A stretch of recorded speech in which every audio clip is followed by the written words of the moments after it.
Jacquard weaving enables us to apply different weaving densities to specific sections of the design by using the Jacquard function screen. Let's take a look at the Jacquard console's functions. Here, we have 32 hypothetical digital hooks. Each of them represents different functions for the weaving process. Certain hooks are assigned for the weft density zones. Every Jacquard brand has different hooks assigned for this purpose.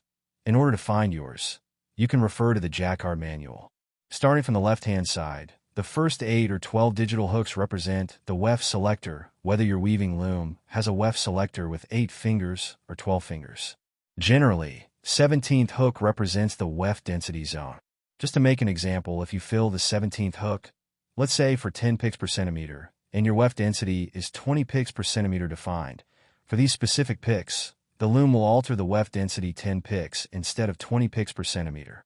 The 24th hook is the regulator hook, which introduces the average weft density term to us. If you put a black dot on the 24th hook, like in our case, the warp beams let off motion stops for the relevant picks. Bear in mind that the regulator hook can be allocated on different hooks like 17th or 26th other than 24th hook, but the logic stays the same for all. Let's proceed with the term ground weft density. The ground weft density defines the weft density of the fabric most of the time, and it's an essential data in terms of fabric construction, cost analysis, planning the production, and weft yarn consumption. It's simply the number you input on the weaving loom's console, which is a number like 20 picks per centimeter or inch, depending on the measurement system defined for the rapier loom. 20 picks per centimeter means that the fabric has 2,000 picks or weft inserted per meter. When it comes to average weft density, regulator hook commonly used for the manufacturing of fill coupe, matalas, and double beam fabrics. Stopped motion of the let-off beam during the weaving process means more picks are being inserted into the fabric instead of the predefined value of 20 picks per centimeters. That also means that 2,000 picks in total won't give us 1 meters of fabric anymore. Let's assume we have 100 regulator hooks used for the second zone, which is the J letter monogram. To be able to find the average weft density of the fabric, first, we need to find the vertical repeat size of the design. Then, we can calculate the average weft density of the fabric by using the vertical repeat size. To find the vertical repeat size, we need to deduct the total number of regulator hooks, which is 100, from the total number of picks, which is 800.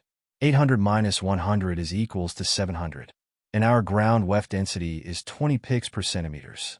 If we divide the 700 by 20, we find the vertical repeat size of this design as 35 centimeters. Now, if we divide the total number of picks by the vertical repeat size, which is 800 by 35, is equal to 22.85 picks per centimeter, becomes the average weft density of this Jacquard design.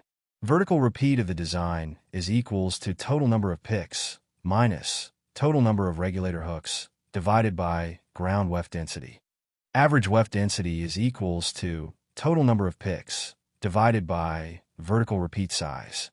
If you want to calculate the vertical repeat size of any fabric with no regulator hooks or weft density zone, all you have to do is divide the total number of picks by weft density.